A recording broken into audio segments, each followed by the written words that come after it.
Hello. Yes, I know I'm dead, but I came back to tell my story. Have you heard about Ben Jackson Road?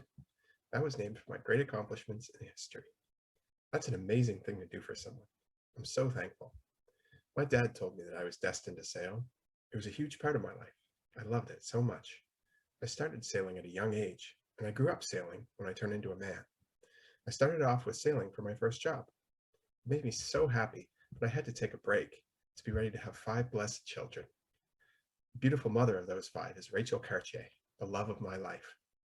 But even my family couldn't keep me from going back to sea, and so I sailed to New York, ready to fight for my life and my country. I had a 3-year enlistment for the U.S. Northern Army. I was nervous, but proud to fight. My good buddy Lewis Saunders was scared to death to fight in the war, so instead he paid the government for me to take his place. I was honored to enlist in the American Civil War, and I swore to do my best to fight for the country. All war soldiers came out of the war with a story or two to tell. Let me take a moment to tell you mine. It was in the early morning hours when the Battle of Mobile Bay started, and within minutes our ship was being fired upon. The battle was a tough one. There were gunshots and lots of torpedoes. It was hard to keep working with sounds and yelling coming from all directions. There came one massive torpedo that landed on deck, killing a lot of men. We were shocked before it even hit us. The people who died were my buddies and other people I knew. They were all dead. Just me watching it, and it killed me knowing there was nothing I could do about it. While it was all happening, it struck me too, injuring me badly. I was sent to a hospital to see what was wrong with me. On June 2nd, 1 year after I joined the war, I heard some sad but relieving news. I was being discharged from the Navy. After I was discharged, I received a wonderful prize of $900, even though the Civil War was difficult and dangerous, but the $900 made up for the pain and the suffering. You all probably think I had a tragic death, but I didn't. Before I died, I rode my horse, Jack, all the time. He was a good horse for a man like me. I died of old age. Crazy, right? I lived an adventurous life, and I wouldn't change anything about it. Over my life, I've done so much, but I never thought it would get me recognized. But one day, when I was enjoying heaven, and I saw that they gave me the Civil War Campaign Medal, I was honored and proud. I guess what I'm here to tell you is that to fight for what you want to do in life, but sometimes you should take the back road. Change is good for many. If it wasn't for me to take the back road to the war, I never would have been known for who I am now. Hello there. My name is Anne Churchill. I was born in Falmouth on March 5th, 1808. You might know that I died in 1861. It was tragic, really. I was riding in a horse-drawn carriage going to meet Ezra, my husband. He was a very well-known shipbuilder in the area. While driving, the horses took a sharp turn and I was thrown out. I hit my head on a rock and died a few hours later. But long before I passed, I married Ezra when I was 16 and he was 18. We had 10 children together, 3 sons and 7 daughters. I've told you already that Ezra was a popular shipbuilder, but did you really think he worked alone? Of course not. I used to help Ezra build his ships, but since I was a woman in the 1800s, I received no credit. It's extremely unfair. I helped Ezra become the successful man he was, and he took all the credit. Back then, women couldn't even go to college. They couldn't even get a job. The only job women got was a teacher. But obviously, not every one of us had the opportunity to get that job, so almost all of us had to stay home. We were just expected to have children and have dinner cooked by the time our spouses returned from their jobs. I loved my children, of course, but knowing that I could do so much more than cook, clean, and give birth was frustrating. We also had to wear awfully painful corsets under layers of skirts. These layers made our blood boil on a hot day, but we kept them on from dawn till dark. No woman liked it, but it was expected, so we did it anyway. That's one part of life I didn't like. But I would love to tell you about the things in life I did enjoy. I loved to sew and go for long walks along the beaches. Sometimes I entertained myself by drawing or painting, although I never sold my work. I hid it away and kept my art to myself. Anyway, I'll be on my way. It was wonderful meeting you, and I hope our paths cross again. Goodbye. Good evening, ladies and gentlemen. I'm so honored to be back here in this beautiful town of Hantsport that I spent so much time renewing. Back when I was alive, of course. Well, as you probably know from all of my achievements and from the home that I built for my son, my name is Ezra Churchill. When I was a young man, I married a beautiful girl named Anne. We had 10 amazing children together. Sadly, years later, she passed away in a tragic carriage accident, coming home to me.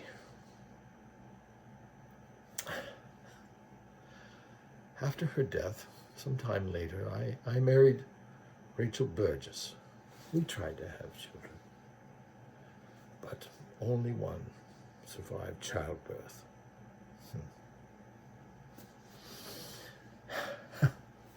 Now, I don't want to brag, but I made this little farming town of Hantsport into a major shipping port with almost 200 vessels built.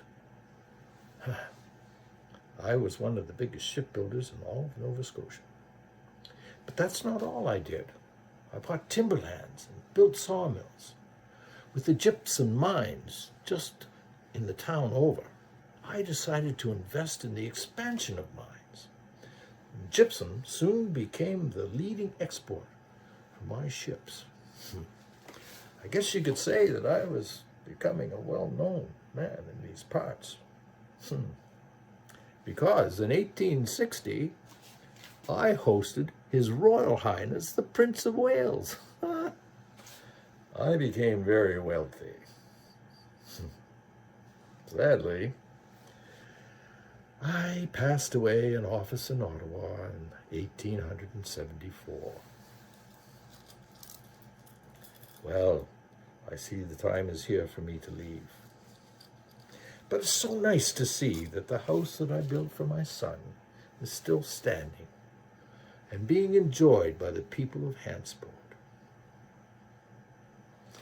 Farewell. Oh, by the way, after my death in Ottawa, my body was shipped home to Hantsport, where I was laid to rest in the lovely Riverbank Cemetery. What a beautiful spot. And on warm, moonlit summer evenings, I like to stroll along the riverbank. Perhaps you'll join me there some evening. End scene. Hello, how rude of me. I apologize. My name is William Hall. I died in 1906. Don't worry, I'm not a bad ghost. I'm a good one. I lived in our house. I went to war, but died inside my house due to paralysis. I served in the Crimean War. I was the first black person, the first Nova Scotian, and one of the first Canadians to receive the British Empire's highest award for bravery, the Victoria Cross. The son of a former American slaves, I was born in 1827 at Horton, Nova Scotia, where I also attended school. Thanks for listening to me. Peace.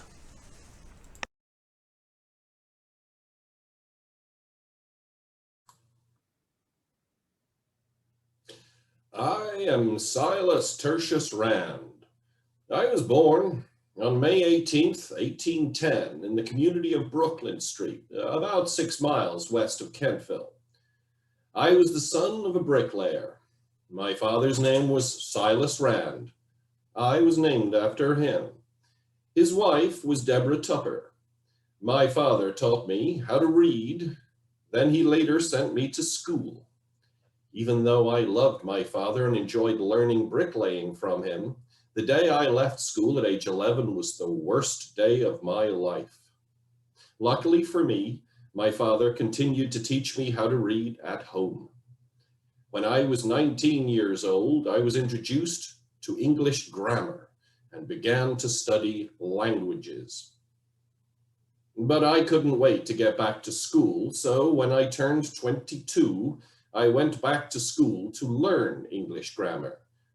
I loved being in school so much that I started to teach English grammar. When I turned 23 years old, I entered the Wharton Academy to study Latin. I left a month later, then started to learn Latin grammar at home while also working as a bricklayer. I got baptized and decided to devote my life to God. Me and my beautiful wife, Jane Elizabeth McNutt, had 12 children.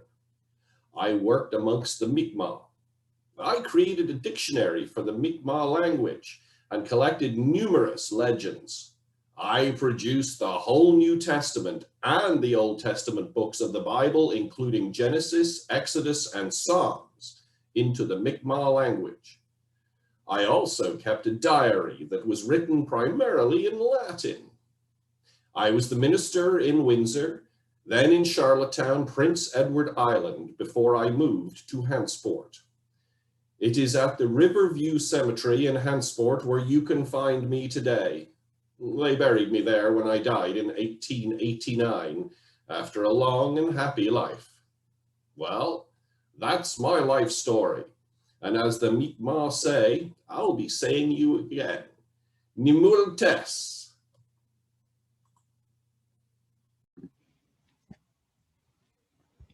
I'm Annie, and this is my story. I bet you didn't expect to hear from me again. You may be wondering why. It's because I'm dead. I have to warn you, I have a terrible memory because I took an awful hit to the head a few hundred years ago. But I will still tell you my story. I walked this earth from 1808 to 1861 in Falmouth, Nova Scotia, long before your time. I was born to my mother, Rhonda, and father, Asa, on May 5th, 1808. You probably wouldn't expect this, but my parents had 10 kids. Thank gosh, I was the second oldest, and I didn't have many siblings bossing me around. As a 16-year-old girl, I found love in 1824 to Ezra Churchill. We then married on November 10th later that year and settled down to have our 10 children, 7 girls and 3 boys. I guess having lots of kids runs in the family. Life was going great until that one fateful day. On a cold night in August 1861, I was on my way to dinner with my husband Ezra, and without knowing what was to come, got in the carriage. With my frightful horse leading the way, I hurried to meet him. Long down the road was a sharp turn, and it seemed as though my horse forgot how to ride. As we whipped past the narrow cliff with great speed, I could see a figure far out back in the woods. I didn't think anything of it until I could feel my body start to rise at great speed. My horse jerked up and sent me tumbling off. I had fallen out and hit my head on a big, sharp rock. The rock hit my head so hard, I ended up passing out. I bled until I could bleed no more. I was there, bleeding to death on that gravel, as my soul was slowly floating out of my body. Of course, I died, as you already heard, but my spirit will always live on with my children. I was laid to rest in the town of Hantsport. I sadly never got the chance to experience my kids growing up, but you bet I watched them from up here. Anyway, the thing to remember is, don't be like me. Always wear your seatbelt, and be careful. That's the one thing I ever regretted in life. I have to float up back to heaven now, but thanks for having me. Good evening. Ladies and gentlemen, I am so honored to be back in this beautiful town of Hantsport, where I spent most of my days, when I was still alive, of course. As you probably already know from my great achievements in Hantsport, my name is Ezra Churchill, and I was, and still am, the greatest shipbuilder and ship investor in this town of Hantsport. I like to think that my passion for shipbuilding came from my father, who was a sailor. Even if it was he who was lost at sea when I was just a young boy, I think I learned everything I know about ships from him. It all started in 1841 when I purchased over 60 acres of land in Hantsport. That's a big thing to do, and it was only the first. After that, I expanded my landed property in the area and over the years sold lots to workmen and families who were moving to Hantsport for jobs being created by the shipbuilding boom. Well, if it weren't for me, Hantsport wouldn't be the great town it is today. Aside from all that I did for Hantsport, I also had a family too. I was married to Anne Davison, and we had 3 sons and 7 daughters together. But after her tragic passing in 1861, well, I knew I had to quickly remarry. I married Rachel Burgess from Billtown, Nova Scotia, and we had 4 children together. Sadly, only one of them lived beyond childhood. In 1855, I was elected to represent Falmouth Township in the Provincial Assembly. Obviously, I won and held the North Division of Hants County from 1859 to 1867. May 8th, 1874 is a day that I will never forget. It was the day I died. It wasn't much of an exciting death. I just died of old age in office in Ottawa.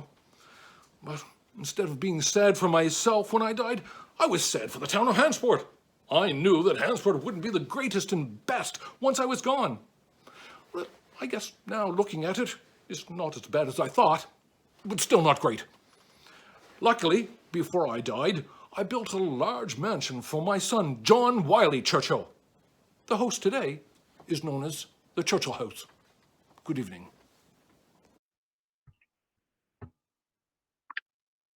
Hi, my name is Anne Eliza Davidson Churchill.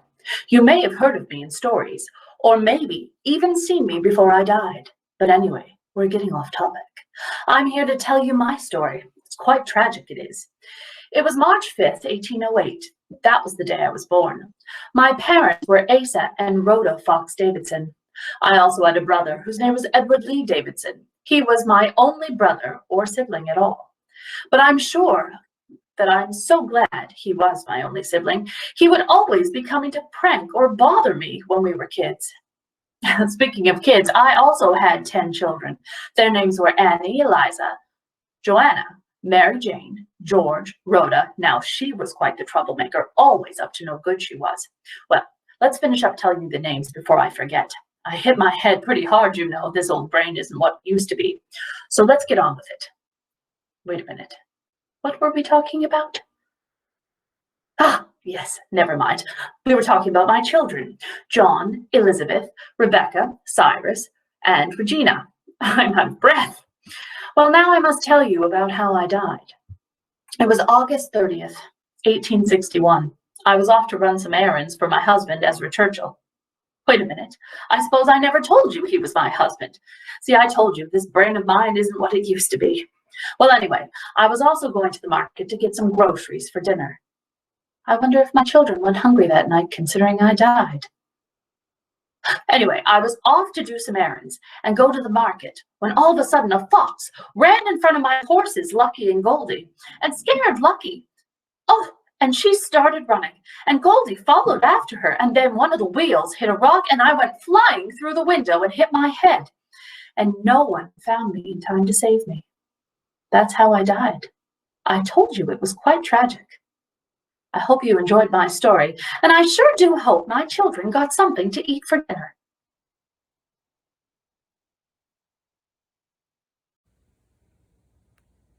Hello. You might be wondering why I'm dressed like I'm in the 1900s. Well, I was in the 1900s before I died.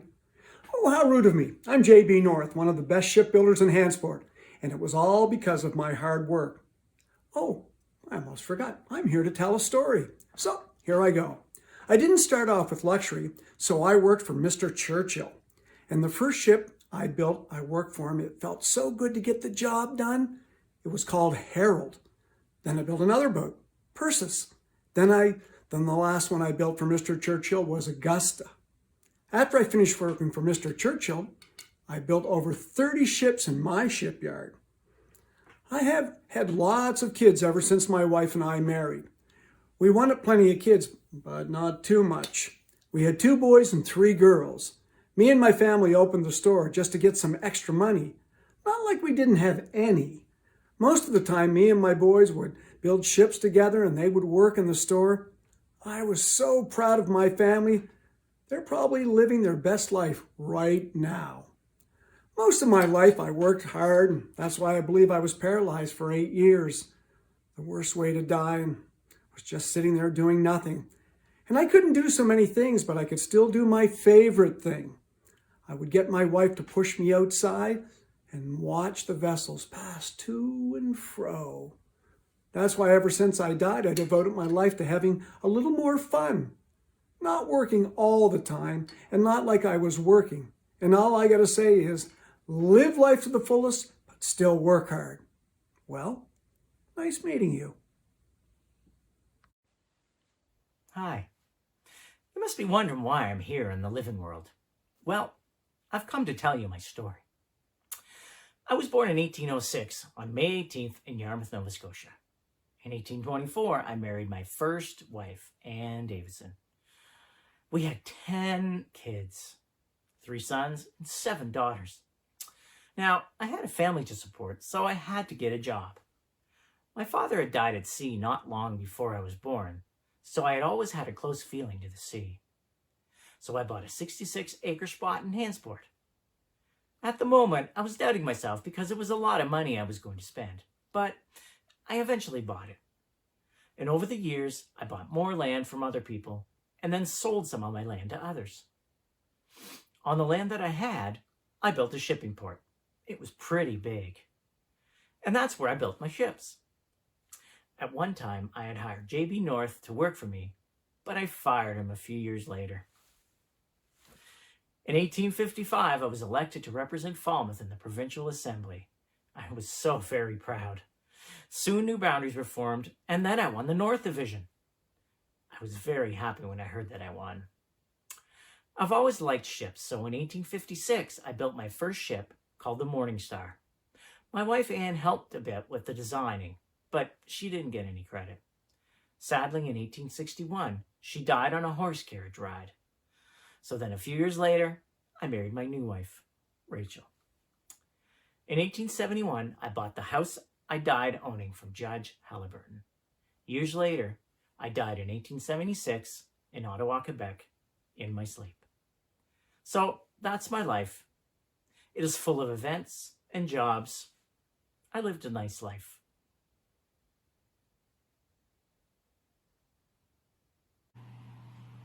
Hello.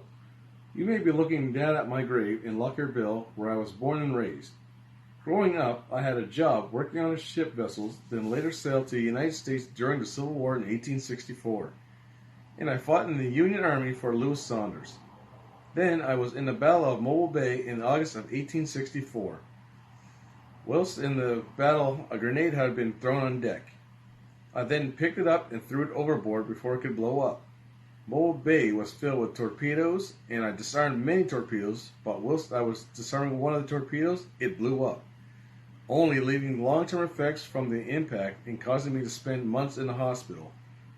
All the pain was long forgotten when I received a $900 prize for seizing vessels and received a pension in Lewis Saunders' name for $17 a month.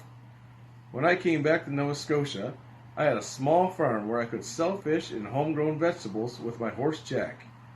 I later went back to sea as a sailor on a ship owned by Ezra Churchill, and years later died and was buried in Lockerville. Oh, hello. I'm just reading this letter I received this morning. My name is Hattie Chittock, and I was known as one of Hantsport's smartest and most successful women of my day. And if you want to know why, I will tell you. I was born on the 20th of May, 1883 in Hantsport. I was born into a family of 7 children. I was the second youngest, born to David and Margaret. David, my father, was a blacksmith in Halifax County, and, well, we had a simple but a good life. Now, when I was 18, I had to go and get a job to help my family out, and I started working for this rich couple in Halifax, David and Margaret Thurston, as a domestic servant. Oh, their house was so big and I had to clean it all, but I was making an okay bit of money, and, well, I must have liked it, and they were very nice to me, and I stayed there for 20 years. Now I'm 38 and I'm very excited to be boarding with David and Edith Kay. Well, I'm still a domestic maid, but I really like what I'm doing and I have free time to write stories and, well, I make some good money working for them. Then, 2 years later, I wrote my very first book. Oh, at first I wanted to call it The History of the Smallest Town, but I actually ended up calling it Hantsport, the Smallest Town. And I guess people really liked it.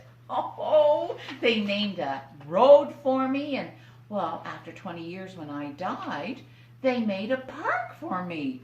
At least that's what I've been told since. Oh, my. Well, I must be going. I really don't want to be late for my visit with Anne, and, well, it's been lovely telling you my story.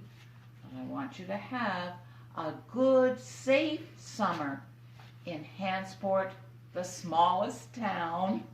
Bye-bye now.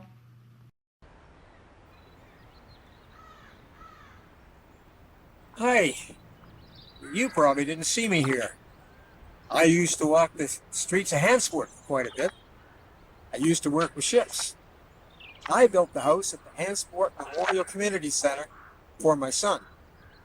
My name is Ezra Churchill. I was born in Yarmouth on May the 18th, 1806. My father was lost at sea when I was very young. I married Ann Davidson, and after her death, I married Rachel Burgess. I had 2 sons and several daughters, but I became one of the largest shipbuilders in the world. In 1871, I moved to Windsor in a house owned by Judge Halliburton. He tried to create a bank called the Mutual Bank of Nova Scotia, but it didn't go through. I'm buried in Windsor, Nova Scotia. I was 68 years old when I died on May the 8th, 1874. Anne died 1861. Quay, I'm Silas Rand. I wrote a Mi'kmaq dictionary and Bible. It was very hard to make, but I pulled it off and never gave up. A lot of people say that. Anyway, I was born in October 1810 and lived a long 79 years. Oh yeah, I died a long time ago in 1889. I was in school until I was 11. Then I became a bricklayer with my dad. I went back to school when I was 22. I lived on Brooklyn Street, about 6 miles west of Kentville, Nova Scotia. My wife's name was Jane Elizabeth McNutt. We had 12 children together. I love learning. I studied language and I was a translator. I loved working with the Mi'kmaq communities. In the Mi'kmaq diaries I wrote, I shared many legends of these stories about Glooscap. If it weren't for me, many people wouldn't know about Glooscap. I loved the adventures of my life. Mulalio. Perfect. Hello. You might be standing over my grave and may be wondering who I am. Well, I'm Anne Eliza Davidson Churchill. Many know me as Ezra Churchill's wife. Others know me by the way I died. So let me tell you about my life. I was the daughter of Asa and Rhoda Davidson, and born March 5th, 1808, in Falmouth. On November 10th, 1824, I got married to Ezra Churchill, and we moved to Hantsport. Our lives began to get very busy, as we had 3 sons and 7 daughters. And Ezra's shipbuilding business took off. On August 30th, 1861, I was on a carriage, and the horse got frightened, and I was thrown off, and I hit my head and I bled to death in Hantsport, Hants, Nova Scotia, Canada.